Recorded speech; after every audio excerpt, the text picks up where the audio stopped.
Kanina, Ang tsaka paborito ni Chichi ay kamote. Sasabihin mo lahat kapag umuwi tayo. oo naman.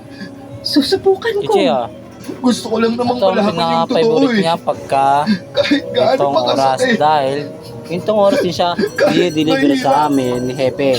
Di ba Kaya dapat naman, malaman ko ang Chichi, totoo? let's do this. Di ba, Eat mo na Celine? yan. Oo naman. Sige, Bakit parang favorite niya natatakot yan. kayong sabihin sa Para akin lang ang sa kanya to. totoo? At siyempre, Diego, sabit lang sa kanya yan. gusto kong sabihin sa'yo Favorite ng Chichi lahat. yan, di ba? Pero- Tama na, Celine. Sarap, mukbang, Sige. kamote. Favorite Chichi. Naiintindihan ko.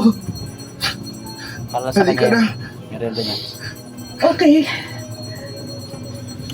Lalo siya ng kaya punta si Chichi ko. Celine, Bakit? nahihilo ako. Konting lakad na lang makakasakay na tayo. Ah! Diego! Diyos ko! Diego, let it go!